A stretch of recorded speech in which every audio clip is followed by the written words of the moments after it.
The Neo-Expressionists emerged in the 1970s in the US, West Germany, and Italy, producing bright, figurative paintings, often using unusual techniques.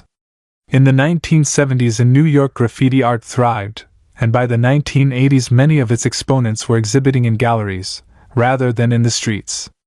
Origins and influences. The Neo-Expressionists rejected the austere, cerebral work of the Minimalists and Conceptual artists of the 1960s and instead returned to figurative painting as their primary medium of expression. By the 1980s, Neo-Expressionism had become the dominant style of avant-garde artists in the West. Much of this work was of dubious quality, but it helped fuel a feverish art market. The Neo-Expressionists drew their inspiration from many sources, including the work of the German Expressionists of the 1910s and 1920s, the abstract Expressionists of the late 1940s and 1950s, and the late aggressive paintings of Pablo Picasso. Style and technique. Neo-Expressionism was characterized by style rather than subject. The work was dramatic, with distorted subject matter and strong contrasts of color and tone. The paint was often applied in thick impasto with aggressive brushwork, giving the appearance of spontaneous execution. Many Neo-Expressionists set out to shock with unconventional techniques and media. From 1969, the German Georg Baselitz began to hang his paintings upside down to emphasize the passionate brushwork rather than the subject matter. In New York in the 1970s, graffiti artists transformed the city with their colorful, spray-painted artwork. They bombed subway trains, so their art traveled through the city. Merlin's Hat. Joe Zucker, the artist's colorful paintings of the late 1970s, typify the exuberance of Neo-Expressionism. Current events. 1979, Margaret Thatcher is elected the first female Prime Minister of the UK. 1985, Mikhail Gorbachev, leader of the Soviet Union, announces the policies of glasnost and perestroika, signaling the last phase of the Cold War. 1986, Chernobyl nuclear power plant in the Soviet Union, modern Ukraine, explodes, causing a massive release of radioactivity. Neo-Expressionism and Graffiti art. Timeline. Georg Immendorff's Café Deutschland series of the late 1970s and early 1980s comprised colorful paintings of an imaginary cafe and highlighted the divisions and insecurities in German society. Julian Schnabel's Mass of the Student of Prague contains found objects such as broken crockery. Jean-Michel Basquiat's Pyro is full of crudely drawn images of violence and angst, while Anselm Kiefer's Belief, Hope, Love is a more conceptual piece. 1978. Immendorff, Café Deutschland I. 1983. Schnabel, The Student of Prague. 1984. Basquiat, Pyro.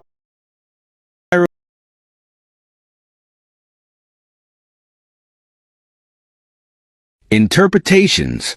There were three main centers of Neo-Expressionism: Italy, West Germany, and the US. Italy. Italian Neo-Expressionists became known as the trans-avant-garde, beyond the avant-garde, a term coined by art critic Achille Benito Oliva. The main artists in the group, Sandro Chia, Francesco Clementi, Enzo Cucchi, and Mimmo Palladino, were all interested in myths, legends, and art history. Their styles, however, were very different from Clementi's meditative work, which was influenced by Asian spiritualism, to the classic expressionist style of Palladino, who declared that his work comes from a psychic explosion that he carries directly onto the canvas. Germany.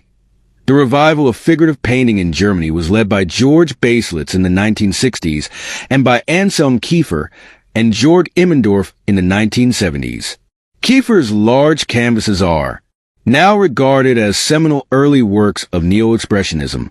At the beginning of the 1980s, a new generation of German artists emerged, the New Wild Ones. In Berlin, artists such as Rainer Fetting and Helmut Mindorf based their works on the city's punk and new wave subculture.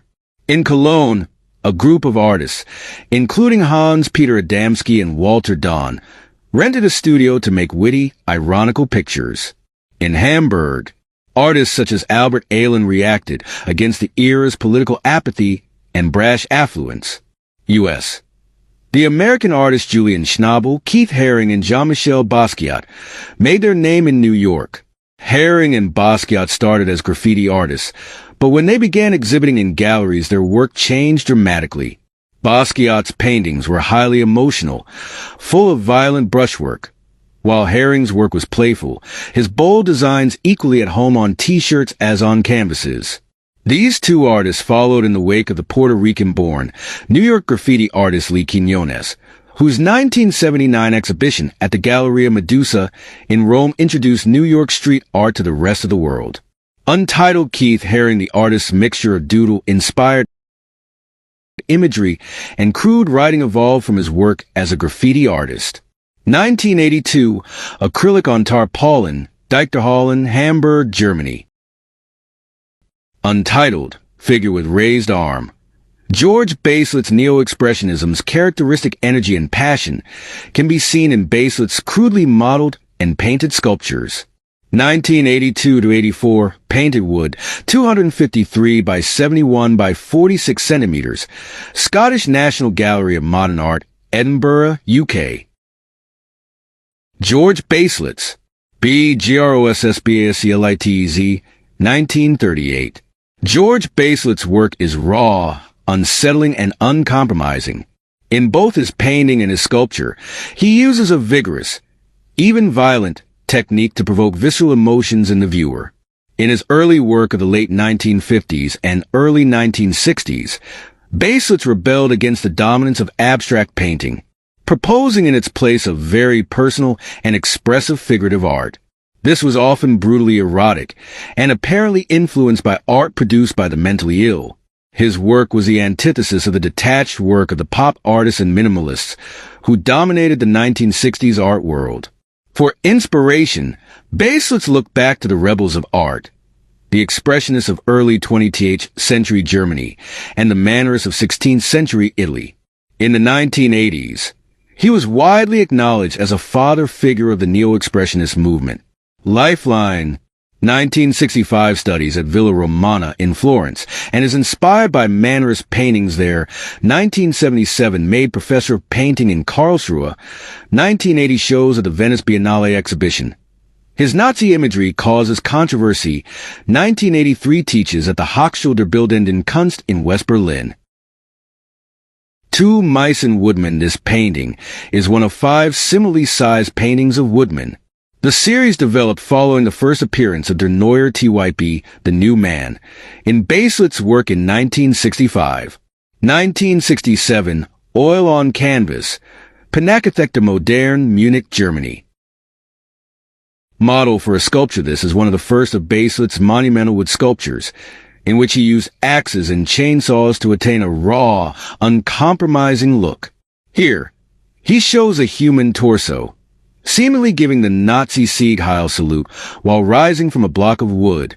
1980, painted lime wood, 178 by 147 by 244 centimeters, Ludwig Museum, Cologne, Germany. Die Mädchen von Olmo II. Baselitz rebelled against abstract art, but he also despised paintings that passively accepted external appearances, especially pop art. As a result, in 1969, he began to paint upside down. Ironically, by inverting the image, he encourages the viewer to look at his paintings as abstract arrangements of shape and color. 1981, Oil on Canvas, 250 by 249 centimeters, Pompidou Center, Paris, France. Closer look. Upside Down, by painting his pictures upside down, stresses the formal qualities of the painting, the color, tonal contrast, and the texture of the brushwork. I'm a mannerist in the sense that I deform things. I'm brutal, naive, and gothic. Georg Baselitz, 1995.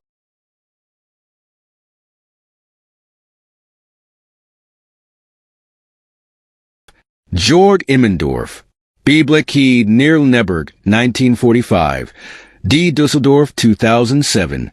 The German neo-expressionist Georg Immendorff sought to instigate political debate and change. I am for a form of art, he said in 1976, that sees itself as one of the many means through which human society can be changed. In the 1960s, Immendorff was inspired by the happenings of the conceptual artist Joseph Beuys. He developed his own form of politicized, absurdist performance art, christening it Little, a nonsense word based on the sound of a baby's rattle. He formed a Little Academy, a utopian vision of a professor-free art school. In the late 1970s, Immendorff began his Café Deutschland paintings. Set in an imaginary nightclub, they ask questions of a Germany traumatized by post-Nazi guilt, dominated by consumerism and totalitarianism, and threatened by nuclear destruction. In his last years, Immendorff was confined to a wheelchair and had to direct assistants to complete works following his instructions. Lifeline, 1963, enrolls at the Kunstakademie in Dusseldorf, becomes a student of Joseph Beuys, late 1970s, starts his Café Deutschland paintings. 1982 first large show at the Kunsthal in Dusseldorf Kunsthal. 1997 awarded the Marco, the world's most lucrative art prize, worth $250,000, by the Museum of Contemporary Art in Monterrey, Mexico. 1998 awarded Germany's Order of Merit, the Bundesverdienstkreuz. 2005, his 60th birthday, is marked with a retrospective at Berlin's Nationalgalerie. Yellow and White Baby. In the late 1960s, Immendorff painted a series of Buddha-like babies in lurid tones. 1967, Oil on Canvas, 142 by 144 centimeters, Museum Kupfersmol, Duisburg, Germany. Café Deutschland. Immendorff's most celebrated accomplishment was his Café Deutschland series. The café is a fantasy world populated by historical characters, imaginary events, and Immendorff himself in the café. We see both real walls and people with walls in their heads. 1978, Oil on Canvas, 280 by 320 centimeters, Museum Ludwig, Cologne, Germany. Closer look. 1 Germany. The artist pictures himself in front of the Berlin Wall, his hand stretched through a hole towards his friend the painter A.R. Penck, seen in reflection on the other side.